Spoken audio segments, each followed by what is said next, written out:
how sweet it is. Oh, you are a yummy, yum, yum crowd.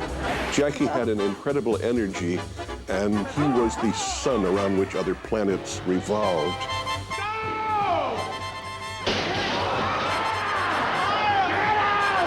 Bang, zoom. He's just a phenomenal performer. He was a comedic genius. Didn't matter where he was. He could be in the back. You know, you just watch him, you're drawn to him. He was the king of television comedy, whose versatility stretched from the recording studio to the big screen and beyond. Big John, you think this boy is a hustler? Jackie Gleason is one of the great talents of all time. Was and will always be. After a childhood of poverty, Jackie Gleason spent a lifetime battling loneliness, obesity, and depression, but always insisted on living large. Those that loved him, understood him, accepted him as he was, and he was a wonderful man.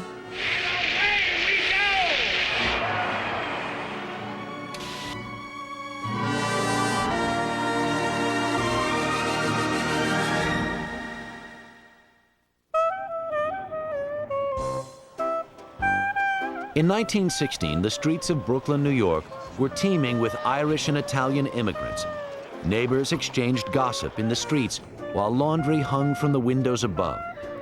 Gangs of children roamed the alleyways, and nearly everyone was broke.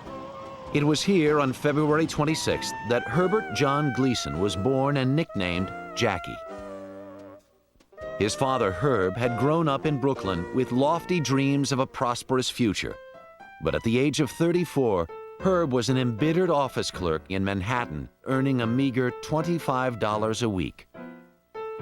Jackie's mother, May, was a spendthrift who loved beautiful clothes, and she resented that her family was barely scraping by. Both Jackie's parents drank heavily, and young Jackie was frightened by their constant fighting over money and the care of their sickly firstborn son, Clement. When Clement died at the age of 14, Jackie's mother grew increasingly overprotective and went to great lengths to keep little Jackie safely confined to the apartment. His mother liked orange blossoms, gin and orange juice. And she'd have them downstairs at a pub wherever they lived. And he told me that she tied him to his rocking chair to keep him there so that she could go down and have some orange blossoms. And then that didn't work. He managed to undo the knots, little Houdini. And he got out the window and went down the fire escape. So then she nailed the window shut to keep him in. And I thought that was pretty sad. Kept out of school until the age of 8, Jackie spent restless hours at the window watching the neighborhood kids play in the streets below. In 1924, when he was finally enrolled in New York Public School 73, Jackie was far behind his peers, both academically and socially. He felt like an outsider and looked forward to the weekends when his father took him along to Brooklyn's Halsey Theater to see the comedians on stage. Where are you working? In a nut and bolt works. Well, what do you do? Nothing. Well, why don't you do something? I am doing something. I am doing something. Well, what are you doing? Nothing. His father took him to vaudeville. And Jackie stood up, turned around, and looked at the audience and realized that all of these people were watching what was going on stage. That moment, he knew that's what he wanted to do with his life. He wanted to be up on that stage. Jackie also delighted in the antics of silent movie stars like Charlie Chaplin and Buster Keaton. The youngster enjoyed pretending that he was one of the slapstick comics and found that his talent for mimicry won him friends and recognition at school. But on December 15th, 1925, Jackie's world fell apart. That evening, Herb Gleason never came home from work. He had abandoned his wife and 9-year-old son, leaving them destitute. Jackie was heartbroken and believed his father's disappearance was his fault. Over the next few years, the adolescent waited in vain for his father to return, and consoled himself by gorging on whatever food was available. As America entered the Great Depression, money was tighter than ever. Jackie and his mother were forced to move into a cold water tenement on Chauncey Street. And in order to support them, May worked long hours in a change booth on the BMT subway line. One of the most vivid memories I have is watching her get dressed to go to work. She put on my leggings and then put her stockings over them so she could go through the snow and get to work. And I'd been a terror up until then. I was a tough kid. But from that moment on, when I saw her do that, I decided to be a good boy. Anyway, what I thought was a good boy. Often left on his own, Jackie began skipping school and discovered that he had a gift for smooth talk and thinking on his feet. He now spent his time with the neighborhood gangs, hustling cash at local pool halls. At the age of 15, he conned truant officers into believing he was his mother's sole means of support and had to quit high school to get a job. But Jackie was no 9-to-5er, and like his father, had dreams of something grander than an ordinary blue-collar life. He signed up for amateur night at the Halsey Theater, where his off-the-cuff impressions had management in stitches. By 1935, Jackie was earning $4 a performance, although his inconsistent pay did little to ease the poverty at home. Jackie worried as May Gleason's health failed due to alcoholism, depression, and overwork. He begged her to see a doctor, but she refused and soon grew too weak to leave her bed. That spring, Jackie watched helplessly as his 49-year-old mother died of blood poisoning from an untreated infection. At the age of 19, Jackie was on his own and lonelier than he had ever been in his life. Desperate for money, the aspiring entertainer moved into a $6 a week room in Manhattan with 2 fellow comics. Gleason was thrilled when his friends helped him land a job, a 1-week gig at a nightclub in Reading, Pennsylvania, known locally as the Tiny Chateau. It was the first nightclub I ever played. And I went in there this night, and I did the first show. And I had a clean act, and they just sat there. And I died the death of a dog. And when the show was over, Tiny was this guy who booked me in. He says, "Where did you get me this bum?" And I'm standing there with everybody looking at me. And I guess he knew he had struck a nerve. And he says, "Oh, come on, we'll have a drink at the bar." So we went up to the bar. And we had about 7 drinks. And I went on to do the second show. And the next morning he said to me, "Why didn't you do what you did in the second show, in the first show?" I said, "What did I do?" So every night I'd come down there for the first show, have 7 shots, and go on.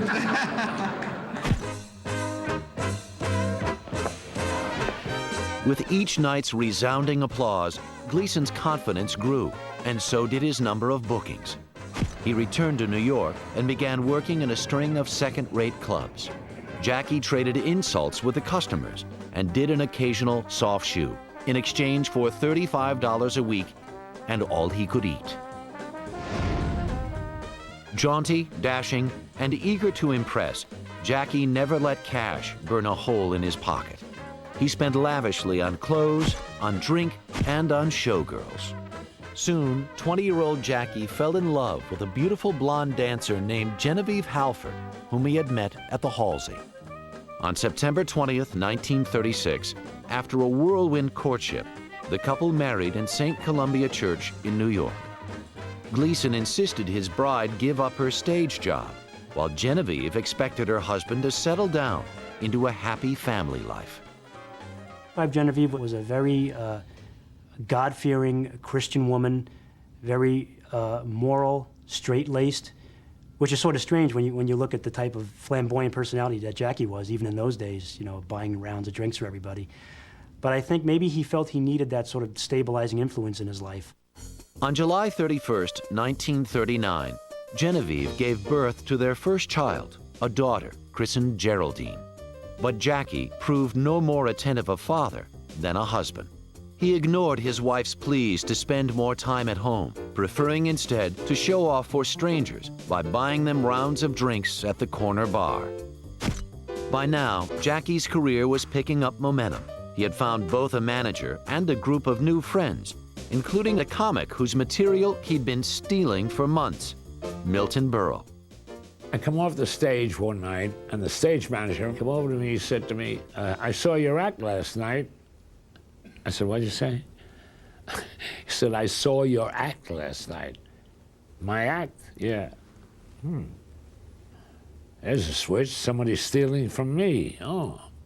His name is Jackie Gleason. By January 1940, Gleason had put his personal stamp on Berle's routine, adding physical comedy and poking fun at his own expanding waistline. That month, the 23-year-old made his Manhattan debut at Club 18, where celebrities delighted in being insulted by rude waiters and wisecracking comedians. Jack Warner of Warner Brothers Studios was so amused by the jeers Gleason hurled at him that he offered the cocky performer $250 a week to try his luck in the movies. Jackie was convinced he had made it to the big time. Leaving his wife and young daughter behind, Jackie Gleason boarded a train for California, ready to trade in his club work for a shot at Hollywood stardom.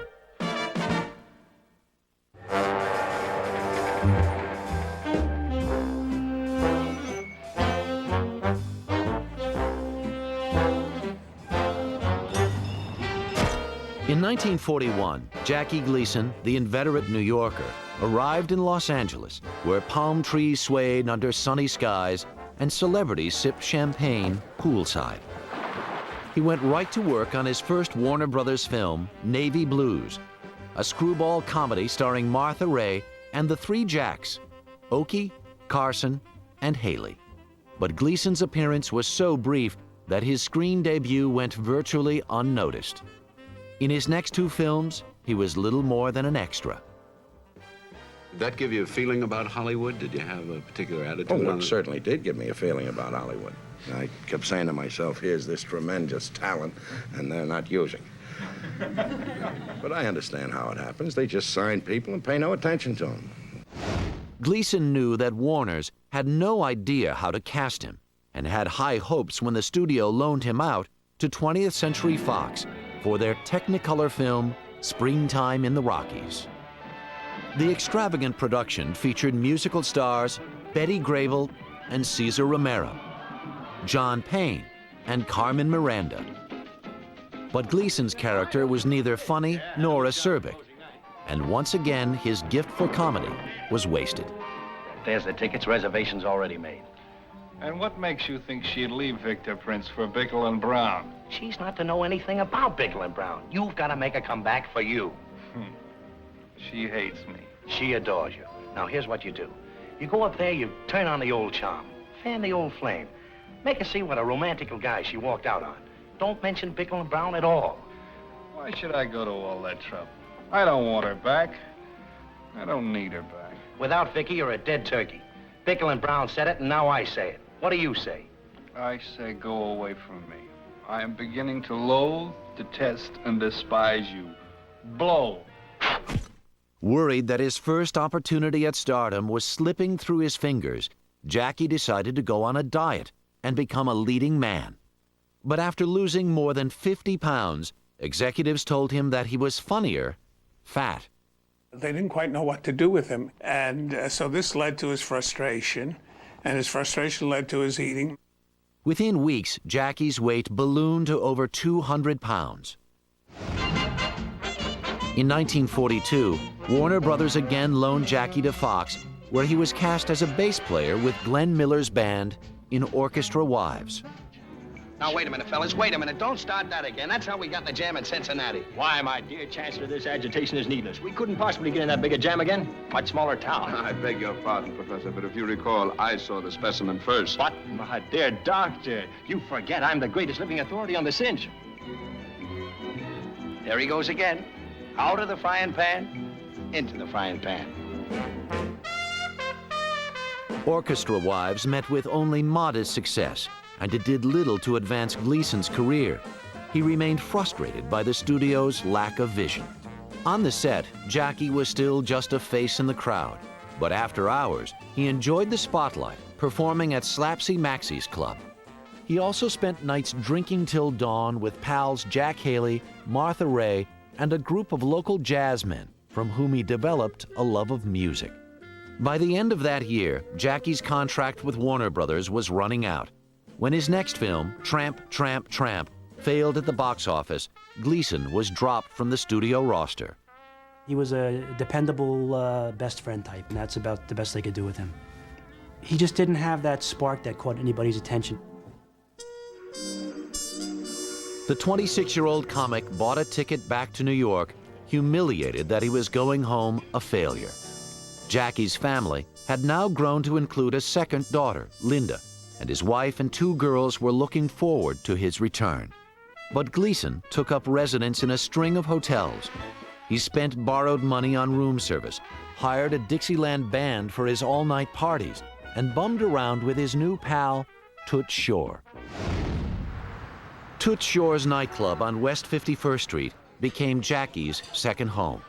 Toots Shor's was everybody who was happening in town, everybody mixed up there.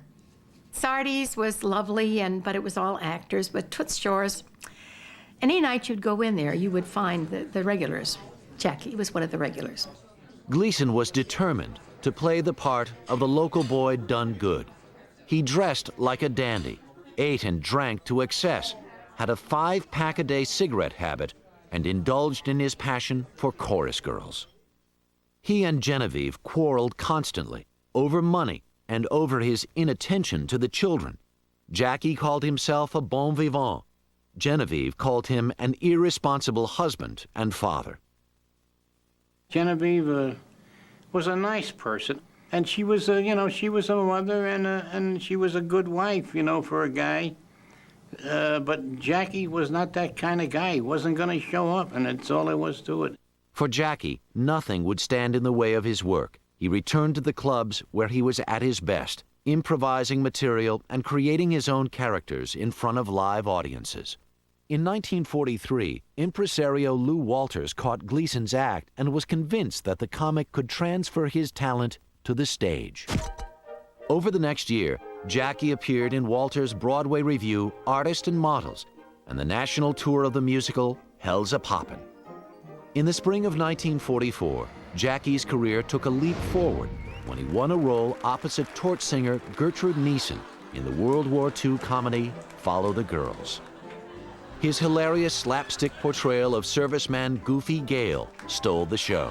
Producers quickly raised his salary from $400 to $1,000 a week. Jackie Gleason was Broadway's newest darling.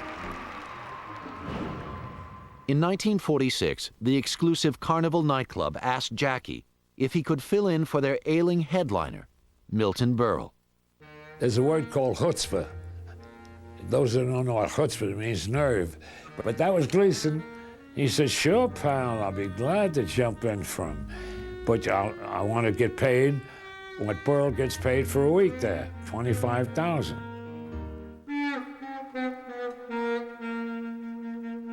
He was there for 2 days, and all of a sudden, I got well quick. But to Jackie, money wasn't the issue. It was proving that he was as valuable as Berle. Oh, he had a cocksure demeanor. Oh, boy. He knew where he was going. Even when he was playing a small time in little clubs, that he had a desire. He knew where he was going to reach. He knew what his goal was. So he stood by it. His whole makeup was ambitious. I mean, even the fact that he was in the pool halls when he was a teenager was ambitious, hustling money. He could have been loafing around on the street corners, but he wasn't. He was out there hustling and making money and palling around with guys he thought could help him get ahead.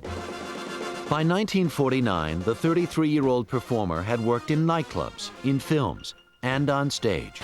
But there was a new medium in town called television that was about to change Jackie Gleason's life forever.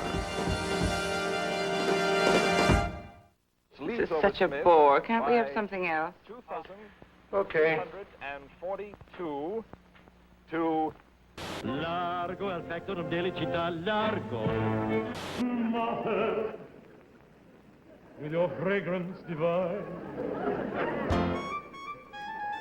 In 1949, personalities such as Milton Berle, Arthur Godfrey, and Phil Silvers were adapting their routines to the small screen and emerging as power players in the new medium. That year, Jackie jumped on the television bandwagon too. After making several guest appearances doing his stand-up routine, he accepted a starring role as an unsophisticated aircraft riveter in NBC's newest series, The Life of Riley. William Bendix had made the character of Chester A. Riley famous on radio, but the former film star's contract forbade him to work on television. Gleason was happy to take over the role and relocated his family to Los Angeles. At that time, a lot of movie people wouldn't even touch television because it was an unproven medium, and everybody thought it was a fad that was gonna come and go within a matter of years. But I think Jackie was so hungry for success and so hungry to see his image anywhere, and this was a chance to be on television every week.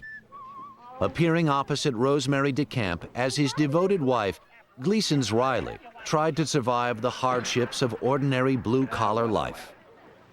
Junior, do you mean to sit there and tell me that you don't know what inflation is? I bet your sister knows. Go ahead, Babs. Tell Junior what inflation is. Well, I'm not too clear on it. Just what is inflation? How do you like that, Peg? Can you beat that? Our kids don't know what inflation is. Suppose you explain it to him, dear. Well, it's very simple. Take the price of steak. Steak? Now, the price of steak is going up and up and up. And soon we won't be able to afford to have steak. All we'll be able to afford is potatoes and spaghetti. So we have potatoes and spaghetti 7 days a week. Until one morning I get up and try to put on my pants and I can't button them. Now that's inflation. Gleason did everything he could to make the part his own, but the tightly scripted show left no room for improvisation, and Jackie felt stifled in Bendix's role. What a revolting development this is. The Life of Riley, starring Jackie Gleason, lasted only 26 weeks. Once again, Jackie left Hollywood feeling he had failed. But his luck was about to change.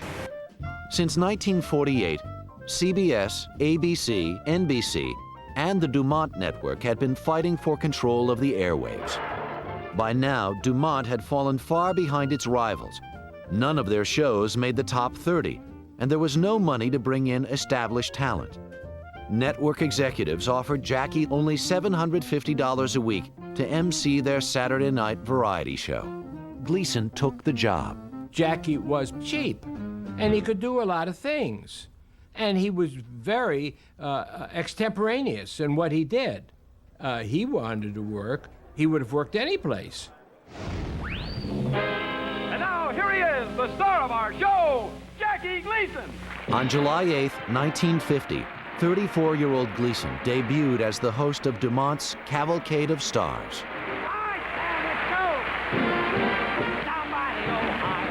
Jackie was on cloud nine.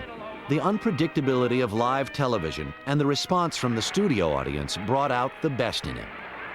I'm torn between two loves, and I must make my decision now, but it's so difficult.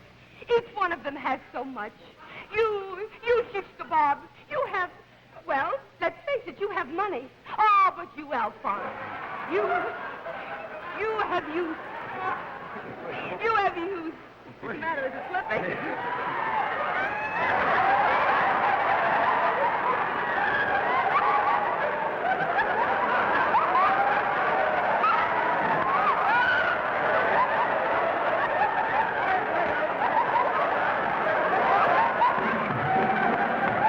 You were saying? He was never really a great stand-up comedian, and he himself acknowledged that. So that was not his natural field. Whereas when he got into sketches, then, of course, his genius could flower. To fill out the cast, Jackie handpicked a number of supporting players, including a wiry 32-year-old named Art Carney.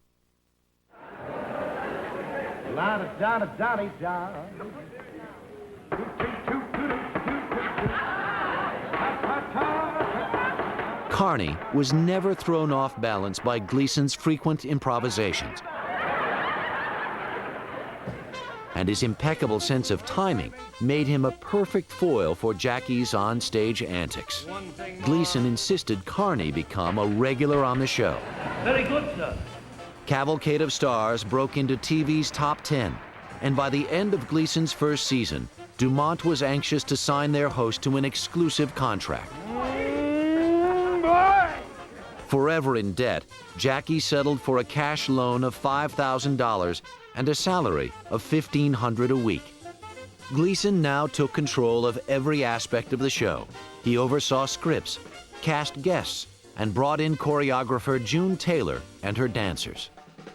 But Cavalcade's surprising hit was a brief sketch about a loudmouthed blue-collar worker named Ralph Cramden and his long-suffering wife, Alice, played by Pert Kelton.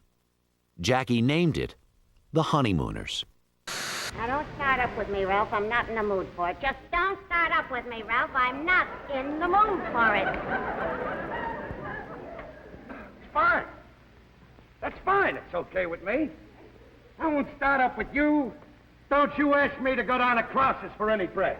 The set bore a striking resemblance to the Brooklyn tenement of Jackie's youth, and the couple's relationship mirrored that of his own parents. I'm not going down to Krause's tonight for the bread.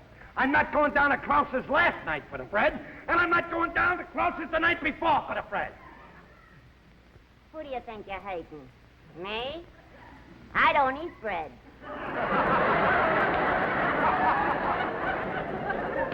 I'll show you how much I eat bread.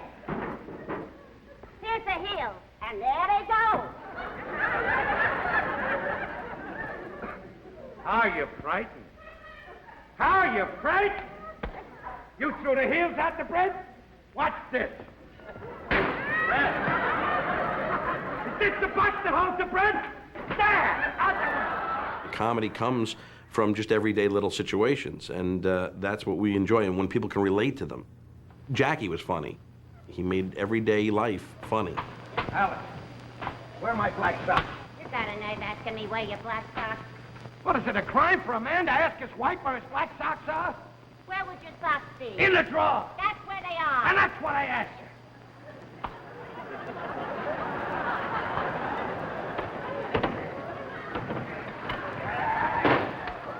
Are you ever going to have a drawer fixed?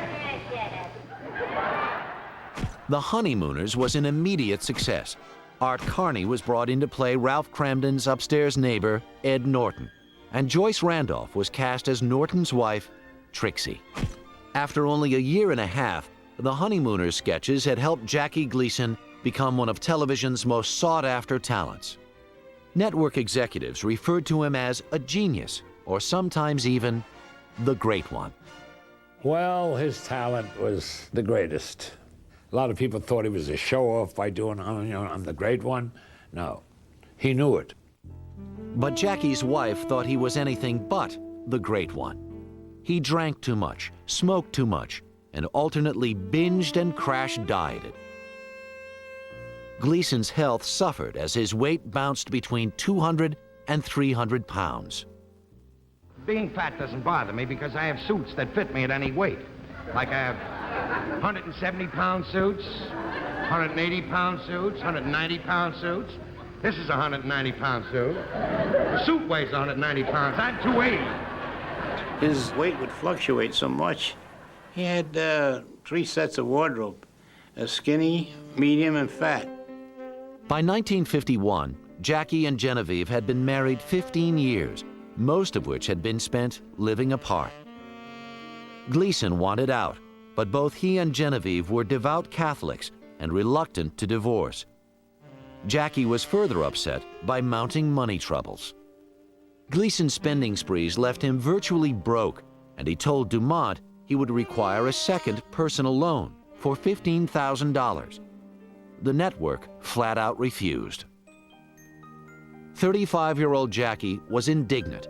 He had grown used to getting his way, and soon Dumont would learn that no one said no to the great Gleason.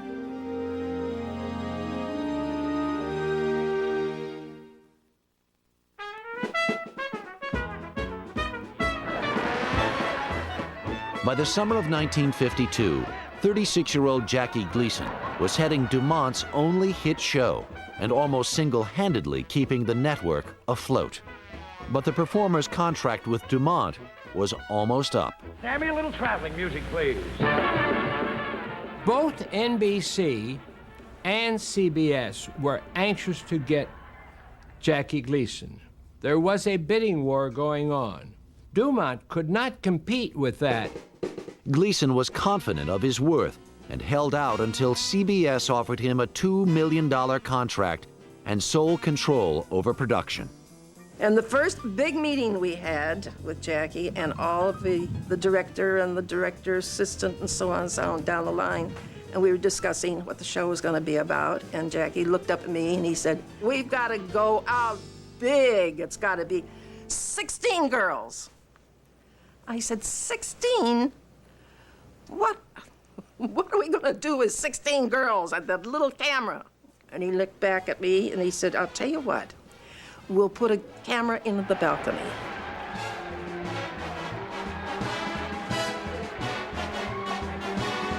The Jackie Gleason Show debuted live on September 20th, 1952 at 8 p.m. Pitted against NBC's popular All-Star Review, Gleason was at his finest. This season, we're going to knock our brains out to entertain you, and we hope you like the show.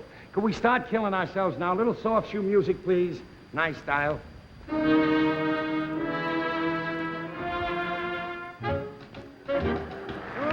you are a good group. May I bring you this message from the park department? Keep off the grass! Ladies and gentlemen, I don't have an opening joke, so I'll appreciate it if you'll think of something funny and laugh. I look. And now on with the show, and away we go. All the characters that Jackie had created on Cavalcade were back. Charlie Bratton. Well, as the Lima said to the string, "Hi, old bean." Joe the bartender. Oh, hi, Mr. Dummy. Fenwick Babbitt. Doing nice, man. The poor soul. And Reginald Van Gleason.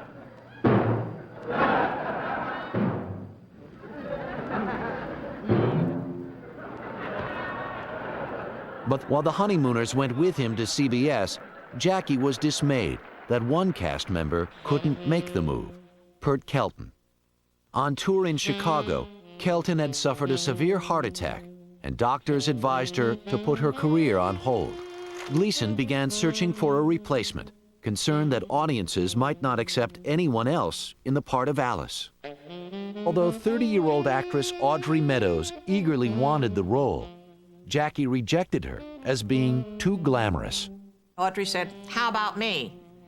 And Jackie said, "Are you out of your cotton-picking mind?" She told her manager, Val Irving, "I've got an idea. Come over to my house early one morning, and as soon as I get out of bed and all messed up and everything, take some pictures of me, and we'll submit those." She put her hair up like Pert Kelton, you know, and they sent the pictures up to Gleason, and he said, "Now that's the look I want." Audrey brought a new softness to the character of Alice and still managed to stand her ground with Ralph. Okay, where is it? Just as soon as I get it cooked. As soon as you get it cooked? What do you mean, as soon as you get it cooked? Haven't you got it cooked? Well, what do you want from me? I can't cook it till it thaws out. Thaws out? What are we having, snowballs? For millions of Americans, Ralph Cramden became the blue-collar hero they were eager to invite into their living rooms each week. Look, Perry Como. Just stop the singing and cut the hair. And watch out with that scissors. One wrong move, I could lose an ear. So what? The way you eat should grow another one. He knew people. He knew being poor. He knew that neighborhood. He knew Alice well. He knew that character well. And he had a sense of what made them laugh.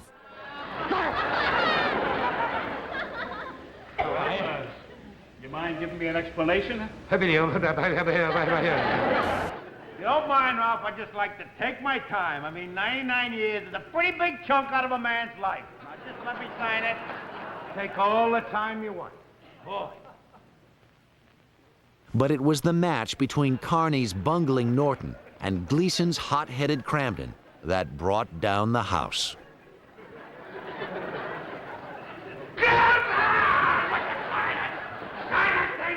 Jackie Gleason and Art Carney were the Laurel and Hardy of television comedy history. They were a great comedy team. I'm the customer and I want a custard pie. But this is very good whipped cream custard pie. I don't care how good it is, I want the custard pie. Now let me have it. Now wait a minute, Ralph. Now, wait a second. Now, You're not supposed to say, let me have it, and wait a minute. Well, we don't have to do it now. We can do it tomorrow night in the show. Say, let me have it. I don't want to. Say, let me have it, Norton. All right. Let me have it. All right. Gleason paid Carney the highest salary of any supporting player, aware and sometimes resentful that he was dependent on Art to keep up the show's ratings. The two men valued their on-screen chemistry, but off-screen, they had little in common. Jackie was bossy and temperamental, while Art was gentle and self-effacing, and they rarely socialized off the set. Relationships were also sometimes strained with the rest of the cast and crew, who had serious reservations about Jackie's methods of work. He simply refused to rehearse. Jackie felt that comedy is not funny if it's over-rehearsed, and boy, we weren't over-rehearsed. In the beginning, Audrey and Gleason didn't get along too well. We never let him know that, but she would come home and she would complain. He would laugh and say, sorry, but it's the way I want to do it. And if he was boss, it was done. One of these days, bow in a kiss. By the end of its second season, the Jackie Gleason Show was number 8 in the Nielsen ratings, and fans had dubbed the entertainer Mr. Saturday Night. After only 4 years on the air, Jackie Gleason had the television industry in the palm of his hand, and he was ready to make the most of it. Boy, you're a good crowd. What's that slop you're eating? Good booze. By 1953, over 1/3 of the country tuned in every Saturday night at 8 p.m. to see the Jackie Gleason Show. It got out of hand. He got so much mail. We used to get like 5,000 pieces a week. He had an audience. Like, they used to stand out there for hours just to get tickets. Jackie couldn't go anywhere without being approached by fans. He was inundated with requests for autographs, for advice, and for money. Gleason loved the attention, but found it difficult to keep his ego in check. He acted like a potentate. He dressed like a potentate. He always had a carnation, big red carnation in his lapel. When he walked into a restaurant, he walked in as if he was on a stage. He looked like an impresario. He bowed to people that weren't there. He was the king. On the set, his attitude was beginning to annoy writers who felt he had grown disdainful of their work. We must have a funnier card than this one, I know that.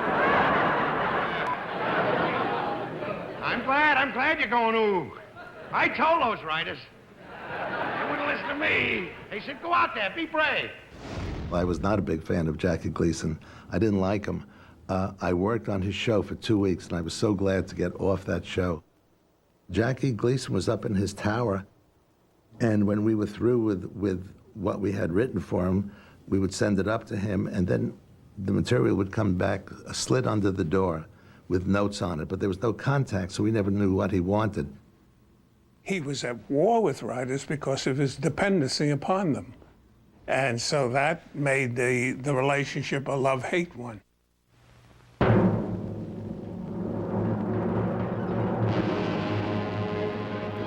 Jackie felt equally dependent on those who helped him turn his interest in music into another lucrative venture. He couldn't write music, but he could bring someone in and tell them the chords and the notes he wanted. So in some way he heard it and got people to translate his imaginings. In 1952, Gleason released his first album, Music for Lovers Only, a compilation of romantic standards, which went on to sell more than 500,000 copies. Jackie would produce 18 more top-rated albums over the next 6 years.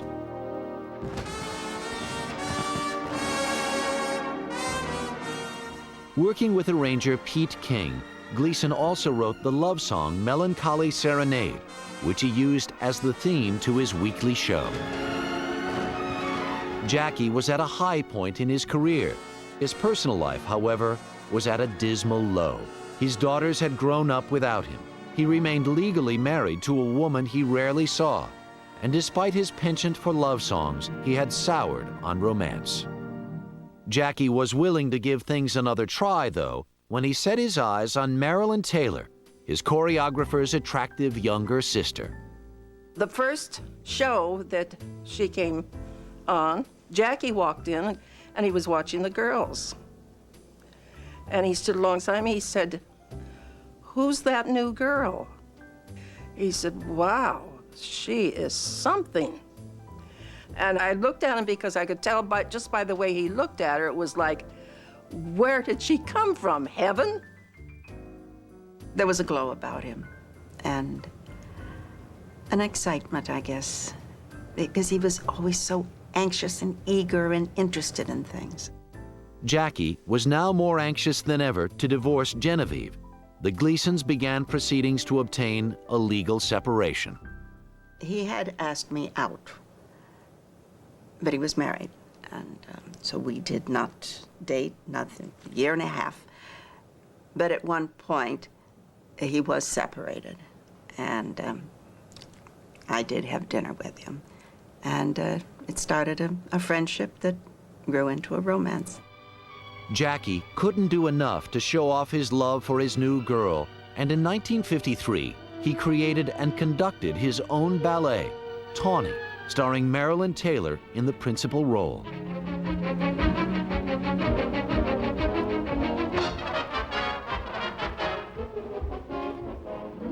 Jackie continued to successfully juggle his diverse career and complicated personal life until he slipped on a wet floor during an on-air sketch and fractured his leg.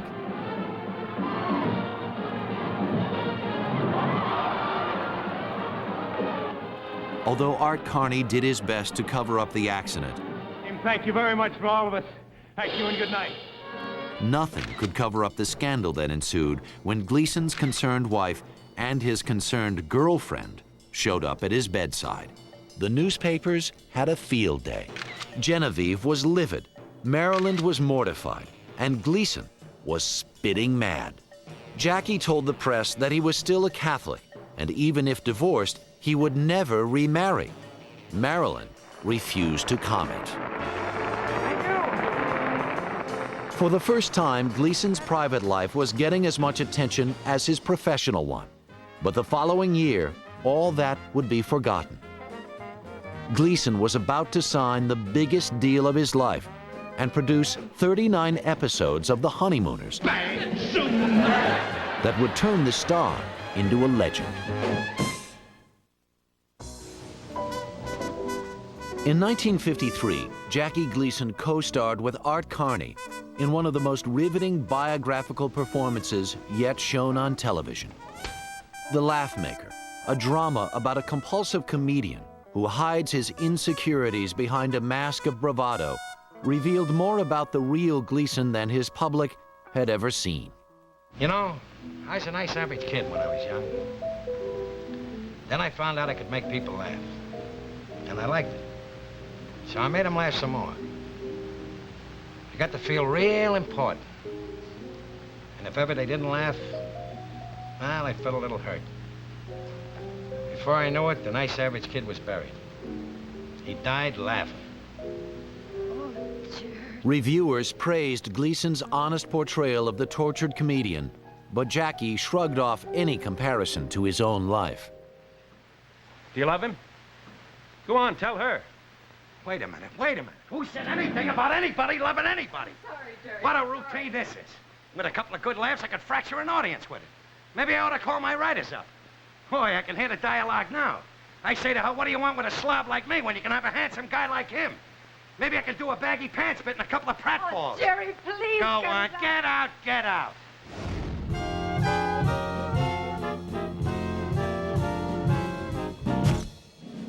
By 1954, 38-year-old Jackie Gleason was one of the most recognizable faces in America.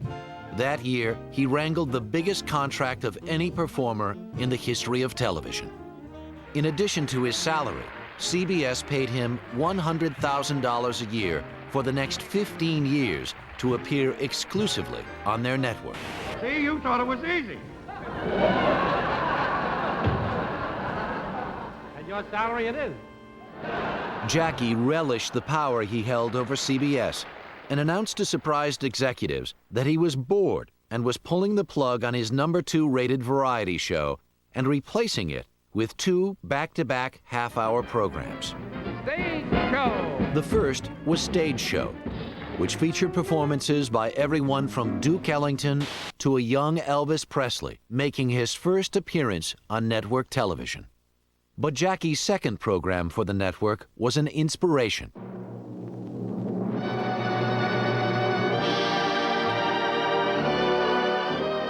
A full half-hour version of The Honeymooners.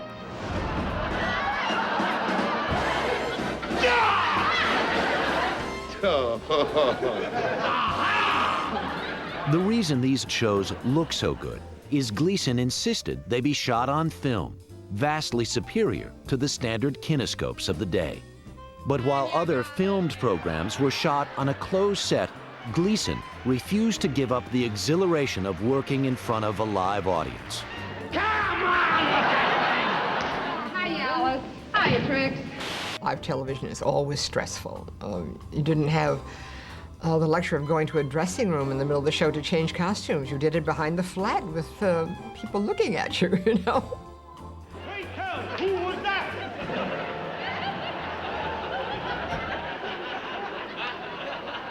Wait, who are you?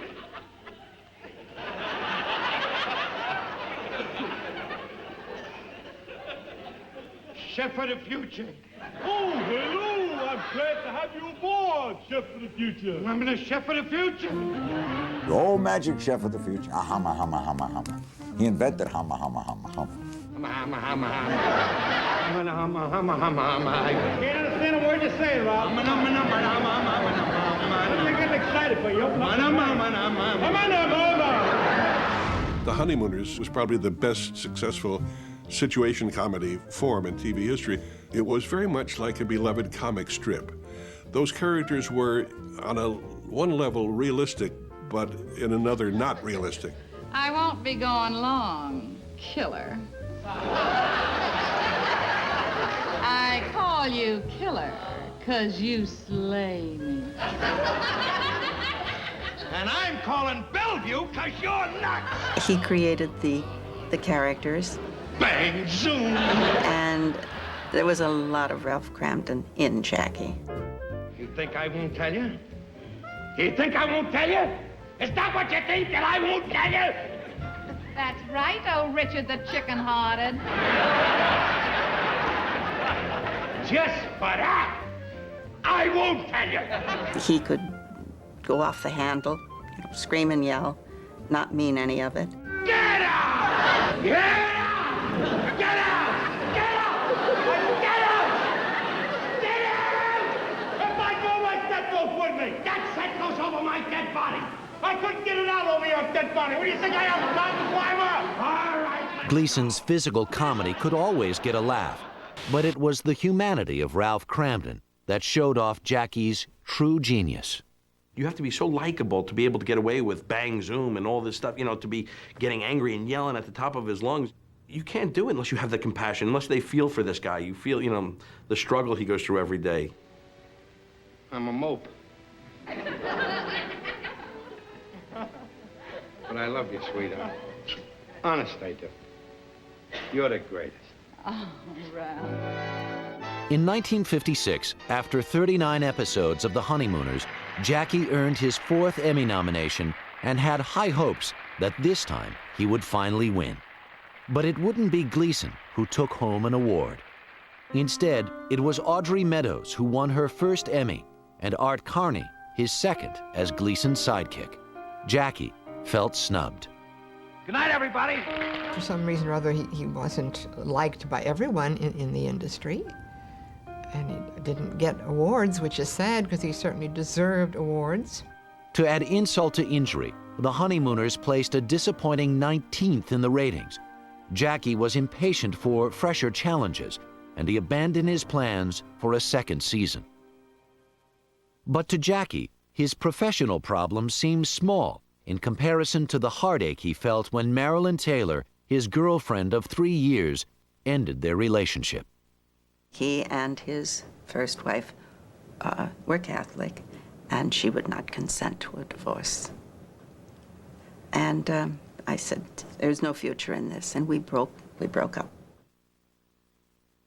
Jackie was depressed for months. With Marilyn by his side, he had felt some semblance of family. Now the 40-year-old dreaded being alone. Before long, he became infatuated with 2 new loves, golf and 22-year-old Honey Merrill. The first time I met Jack was when I auditioned to become a showgirl on his show.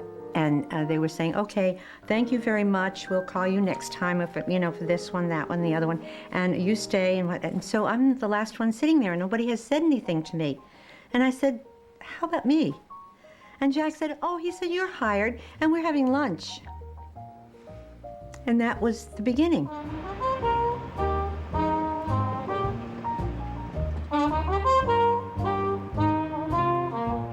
The couple was soon spending all of their time together, and Jackie grew to depend on Honey's companionship to the point of near obsession.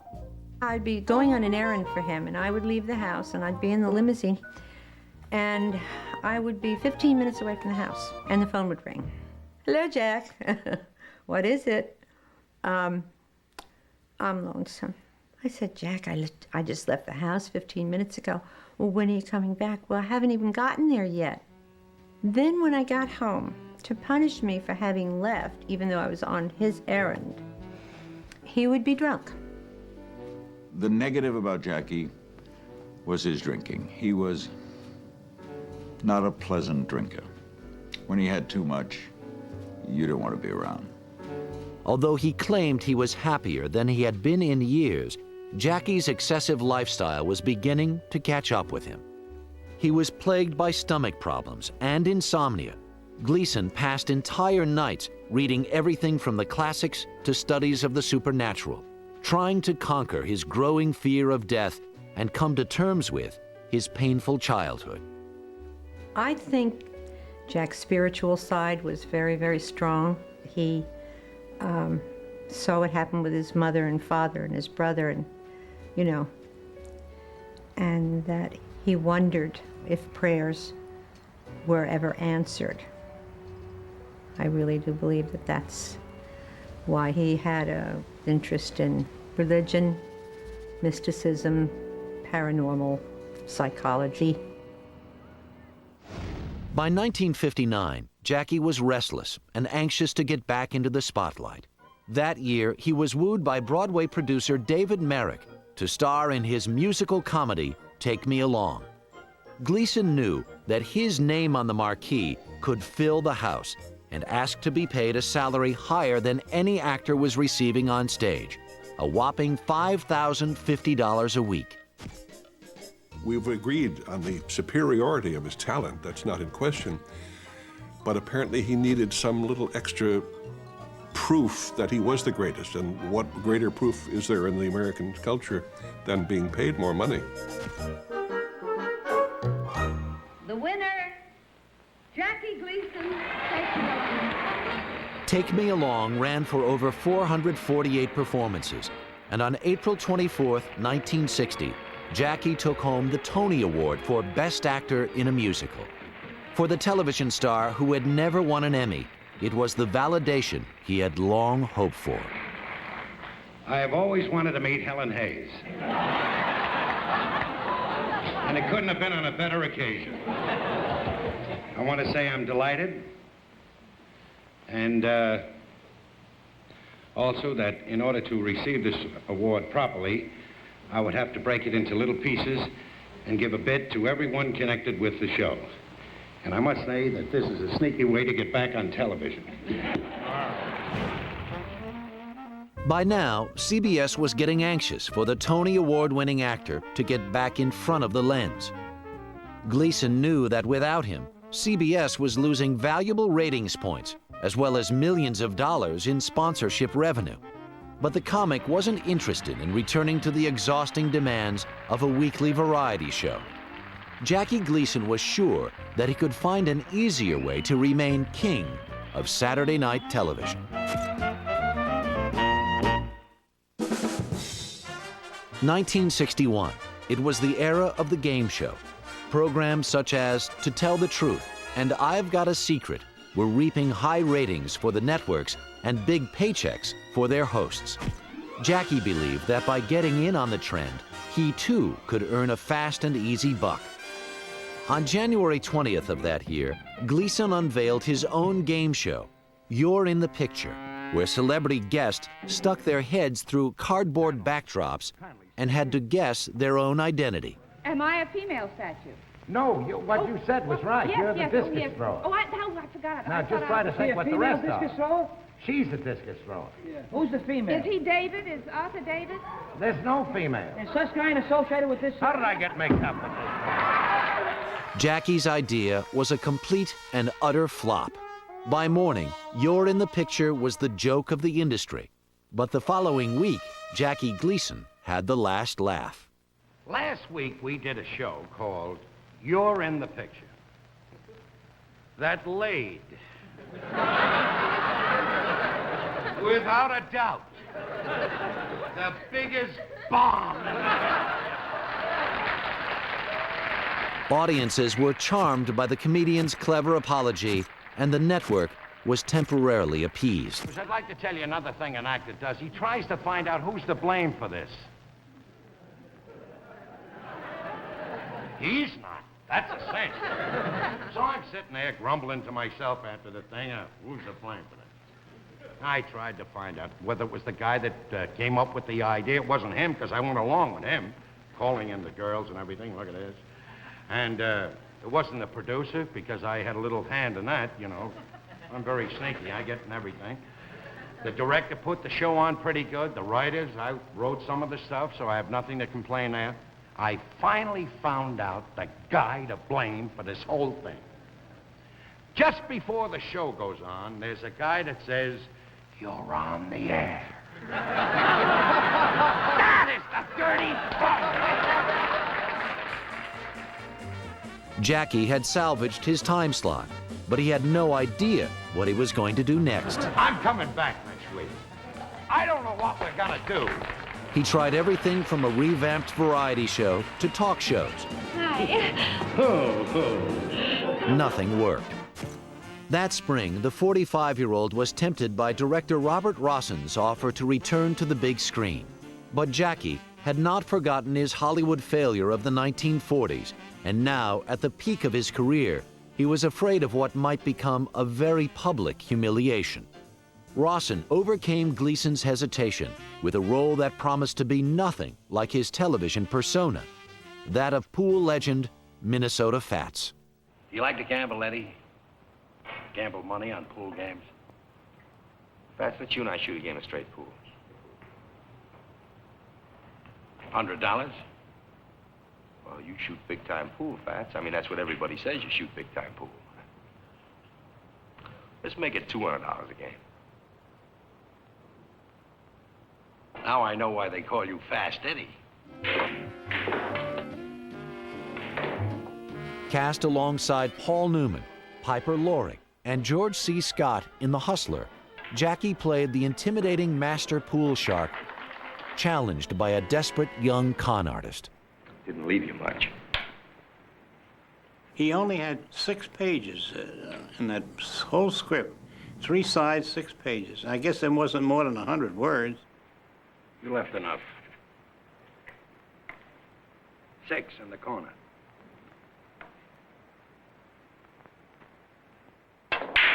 It was just unbelievable. He was so marvelous, his presence, the way he moved, just Minnesota Fats, and that's what he was. Look at the way he moves, like a dancer. Newman and him were shooting pool, and of course he did his own shots. 7-ball in the corner. Willie Moscone did Newman's shots, and Jackie did his own shots. You can tell because when Jackie's shooting, they follow the ball right through.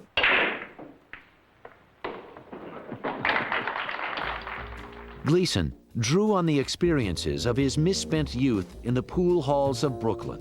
His performance was brilliant. The Hustler was a hit and garnered 9 Academy Award nominations.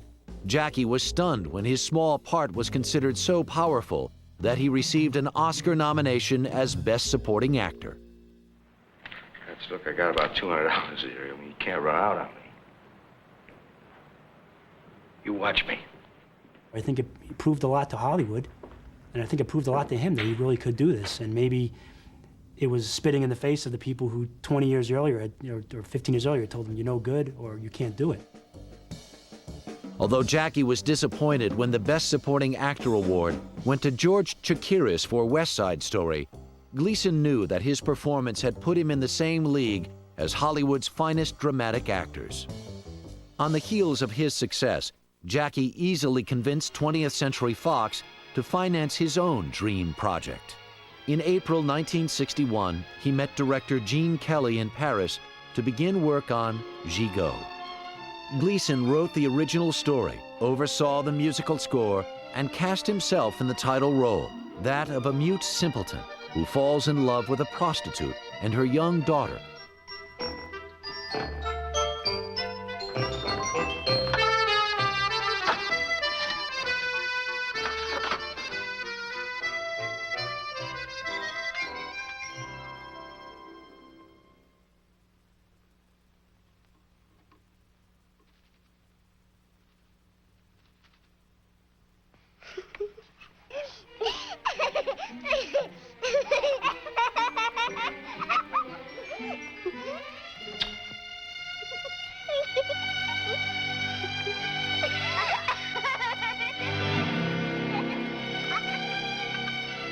Influenced by his silent film favorites Chaplin and Keaton, Gleason relied on the pantomime skills that he had perfected on television.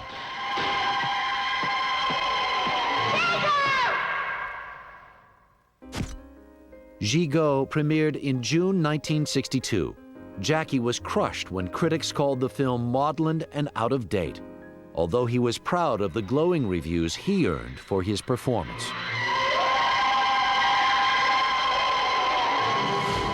He quickly moved on to his third Hollywood production, Requiem for a Heavyweight, playing the debt-ridden manager of an aging boxer alongside Mickey Rooney and Anthony Quinn. From the fiery brilliance of 4 great stars comes a motion picture of deep insight and crashing impact.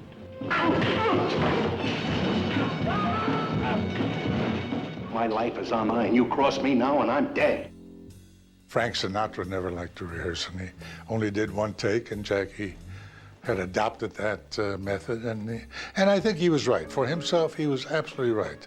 But I mean, I like to do a thing over and over again, so we had a little problem about that.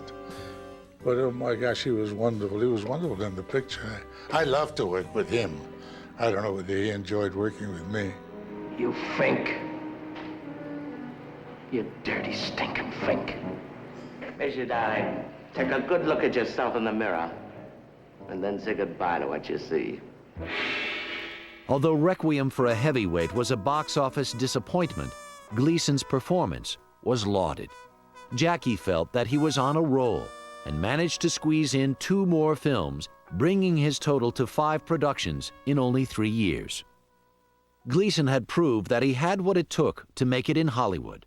But Jackie missed the creative autonomy he enjoyed on the small screen. Sam, a little traveling music. When he finally called CBS executives and said that Jackie Gleason was coming home to television, And away we go. it was music to their ears. The Jackie Gleason Show, number 1, recording date 9/25/62, scene 1, and the take is 2. From New York City, the entertainment capital of the world, it's the Jackie Gleason Show and his American Scene magazine.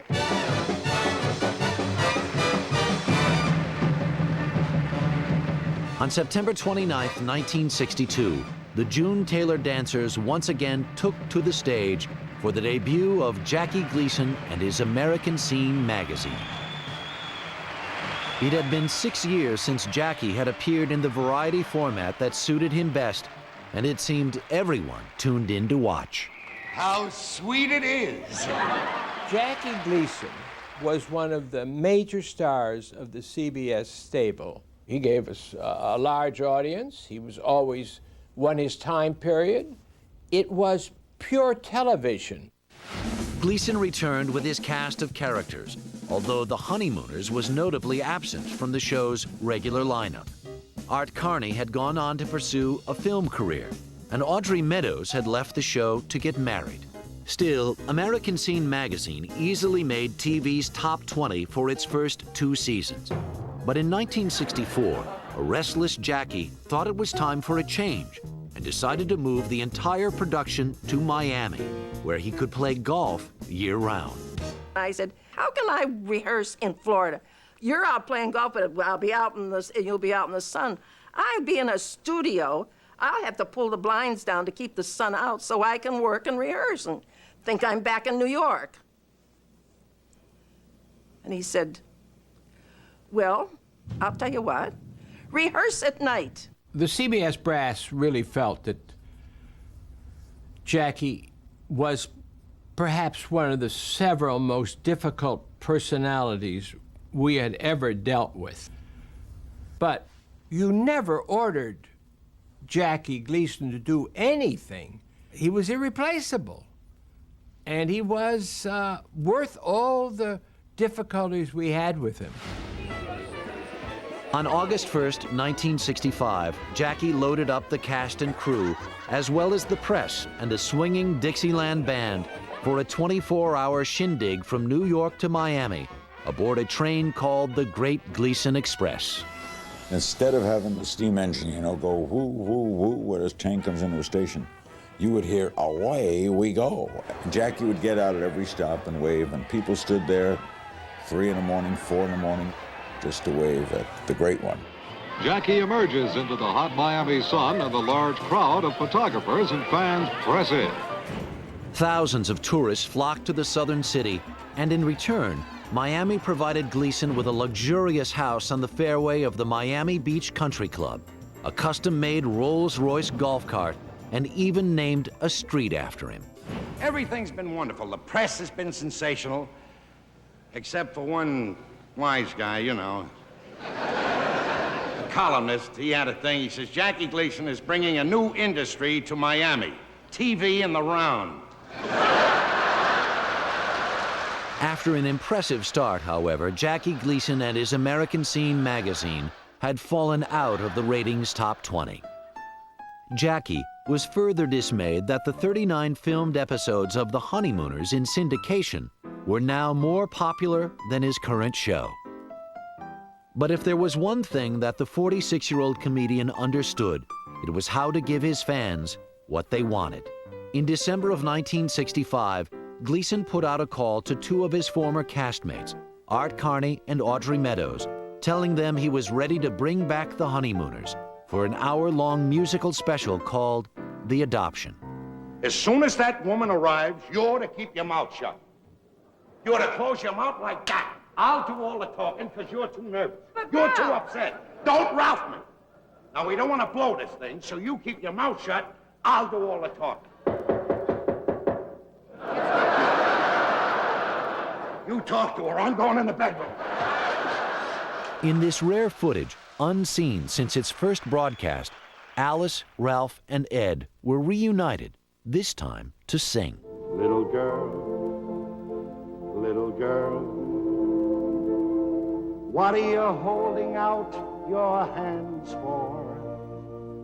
Maybe you're making lots of plans for my heart. Fans were thrilled to see this newest version of their favorite quarreling couples and Jackie's show leapt to 5th place in the ratings. From the sound and fun capital of the world, Miami Beach, we bring you the Jackie Gleason Show. For his 3rd season in Miami, Jackie renamed his program The Jackie Gleason Show. He changed everything to color and went on to produce 49 more Honeymooner specials, hiring musical comedy performers Sheila McRae and Jane Keane to play Alice and Trixie.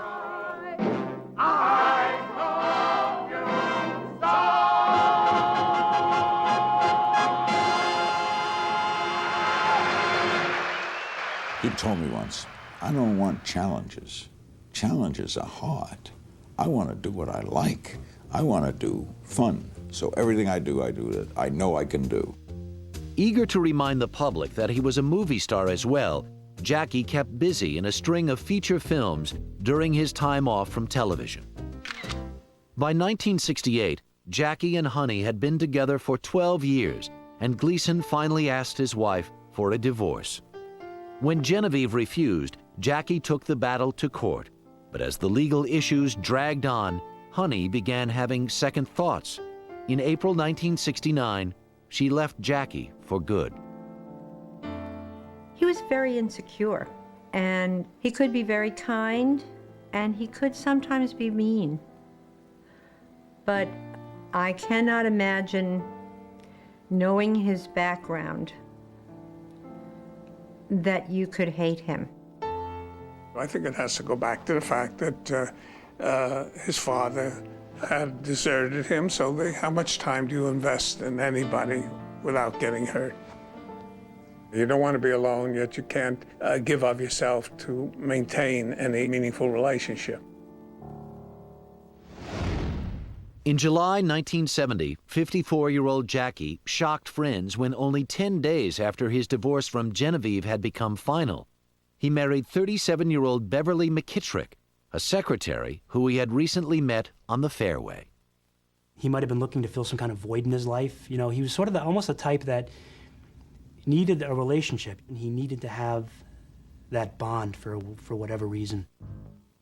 By 1970, the new buzzword in television was demographics, and networks were scrambling to replace longtime favorite shows with new programs that could win over younger audiences. But baby, it's not today, it's not the action. I mean, this is in, that's out. Now, Jackie.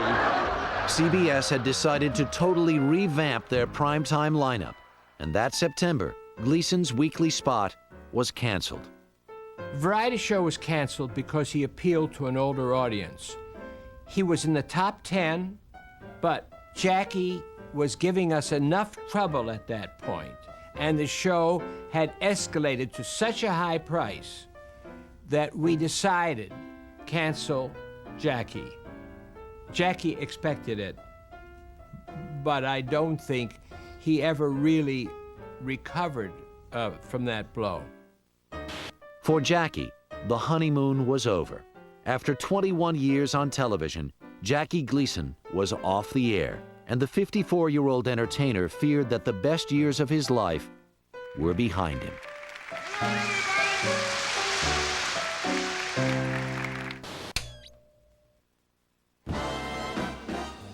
In 1971, Jackie Gleason was still the Sunshine State's biggest draw, and the Inverary Country Club asked him to lend his name to their annual golf tournament. Jackie loved fronting the high-profile charitable event that drew such luminaries as Bob Hope, Gerald Ford, and Jack Nicklaus. For Jackie, life on the fairway was swell, but by 1973, his 3-year marriage to Beverly McKittrick was proving a mistake. Without television work to distract him, Gleason grew depressed and realized he had little to share with his wife besides golf and booze. Jackie was ready to call it quits when he ran into his old flame, Marilyn Taylor, now a widowed mother. It was love all over again, and Jackie resolved to win her back. Beverly was furious and dug in her heels. The couple was locked in a bitter battle until the divorce was finalized in 1974. The following year, 59-year-old Jackie Gleason proposed to 50-year-old Marilyn Taylor Horwich. The door opened and the sunshine came in, and Jackie was silhouetted in the doorway. And at the top of his voice, he sang, "It's very clear, our love is here too." That was our favorite song. That's our always. And of course, tears just came to my eyes, and he came in and he said, "Okay, we're getting married." On December 16th, 1975, 27 years after they first met, Jackie and Marilyn wed at the Jockey Club in Miami Beach. How about a kiss? We missed it upstairs. That's easy. Give him another one of those. Let's have another. With Marilyn and her son Craig in his life, Jackie felt more settled than he ever had before. His old creative juices began flowing again, and Gleason was delighted when several months later, Burt Reynolds called and begged him to be in his next film, Smokey and the Bandit, playing a redneck sheriff. Reynolds knew that Jackie was the only man for the job, but studio executives needed some convincing. I was desperate for Gleason and really pushed. Truthfully, they just didn't think about him because they didn't think they had a chance of getting him. But I pushed for him, then they made an offer. He said, "This is the worst part I've ever read, I'll take it." I happen to be Buford T. Justice, a distinguished officer of over 30 years seniority, one of the most highly respected law enforcement agents in the United States of America. Jackie signed on for 2 weeks of work to appear as Sheriff Buford T. Justice opposite Reynolds and Sally Field. I gotta barbecue your assy molasses. When I asked him how he was going to play it, he said, "I'm just going to cuss the whole time." And I said, that'd be interesting. Yeah, blowing dog. Stacking, I say. You must be in a hell of a hurry, huh, Sheriff? Bet your ass on that boy. I was just a goddamn maniac all the way from Texarkana, Texas. Really? Was he a bank robber? Bank robbing? Huh? Bank robbing is baby shit alongside of what this dude is doing. What Oh, let me pay for it. Let me pay for it. No, you're an officer of the law. I'd be honored. Yeah, much obliged. Where's the can? I gotta take the squirt. Jackie would hold court, as far as I could see. He had a group of people around him. I felt like I was trying to poke my head in to even hear what he was saying. He held court all day. He had 9 billion stories to tell, and they were all good. He had this guy, Mal, who was with him for, 40 years or something. And he would say, about 9 o'clock, he'd say, "Mal, hamburger." And that meant, bring me a glass of vodka. And one day I said, "Mr. Gleason, why do you say hamburger?" And he said, "I don't want the crew to know I'm drinking." Like the crew didn't know. As that fat guy on television says, boy, that's good food. But even with the smash success of Smokey and the Bandit, Jackie would never be too big for the small screen. Between 1976 and 1978, Gleason kept the honeymooners alive with a series of specials from Miami, reuniting him with Art Carney, Audrey Meadows, and Jane Keane. Let me rephrase the question, Ralph.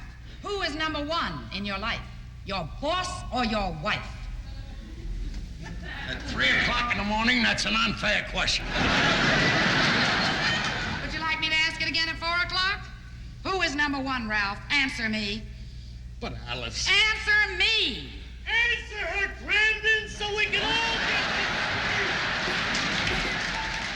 By 1978, Gleason had become Florida's local landmark, and that year he shocked friends by agreeing to replace George C. Scott in the national tour of Sly Fox, an updated version of Valpone. I've got enough help to start another man. Me is smoking a booze. How sweet it is. The 62-year-old received strong reviews, but the production itself was uninspired and ticket sales lagged. Terrified by his inability to please audiences and turn a profit, Jackie stayed up nights, smoking and drinking, hoping to drown his fears. By the time the show reached Chicago, Gleason was experiencing chest pains. On May 30th, he checked into the hospital to undergo triple bypass surgery. Jackie spent the next 3 weeks confined to his bed, and after a lengthy and painful recovery, he realized he would have to slow down. But at the age of 68, Jackie Gleason would find that a resurgence of interest in his most popular character would make retirement impossible. Baby, you're the greatest.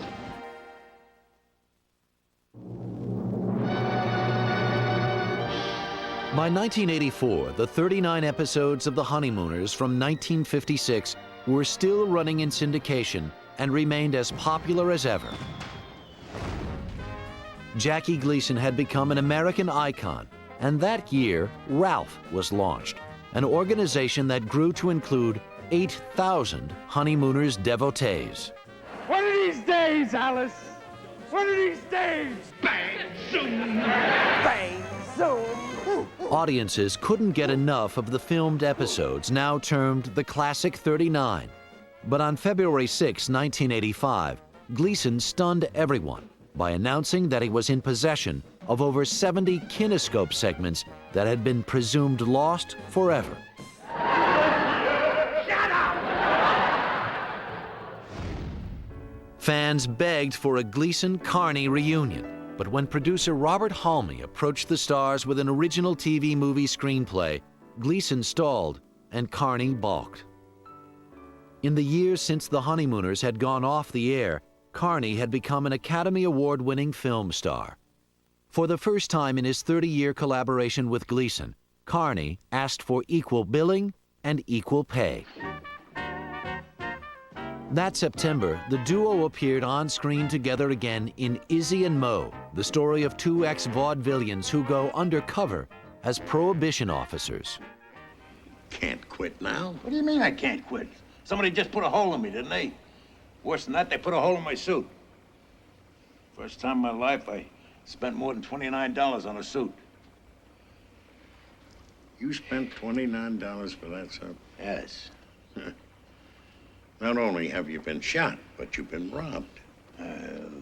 The reviews for Gleason and Carney were superb, but Jackie was disheartened that Izzy and Mo might be the last time that he and Carney would share the screen. Goodbye. Farewell. Ta-ta. On toodle-doo. The following year, Gleason starred opposite Tom Hanks in Nothing in Common, director Gary Marshall's bittersweet drama about an unsympathetic and dying father who is cared for by his estranged son. I gave her a name. That's what I did. I gave her a son. I gave her food and clothes for 36 years. I did pretty good. Did you ever tell her that you loved her?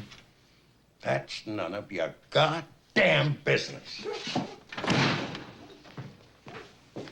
Yeah, it is my business. It is my business. She's my mom. You cheated on her. And then when you did finally get in the same bed with her, you made her feel dirty. You have no right to talk to me like that. That's between your mother and me. It has nothing to do with you. I grew up in this house, Dad. I was the one you kicked in the ass for 20 years. Well, it looks like you're doing pretty good. You're riding around in the Jeep, you're making money, you're buffing everything in sight. I must have done something right. So now you approve of me now that I'm an adult, because you certainly never approved of me when I was a kid. Approve of you? I never knew what the hell you were talking about. Critics called Jackie's performance in Nothing in Common the best of his life.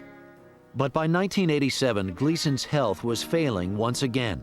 His stomach pains had become unbearable, and he was admitted to Imperial Point Hospital in Fort Lauderdale, where he was diagnosed with terminal colon cancer. On June 18th, Gleason checked out of the hospital and went home. Ignoring his doctor's advice, he cut off his oxygen tank and continued to smoke. Jackie decided to die the way he had lived, on his own terms. If he couldn't live the way he wanted, what the hell's the sense of living? You know, if he couldn't drink, he couldn't eat, he couldn't do the things he wanted, he wasn't particularly interested. Jackie Gleason died at the age of 71 on June 24, 1987.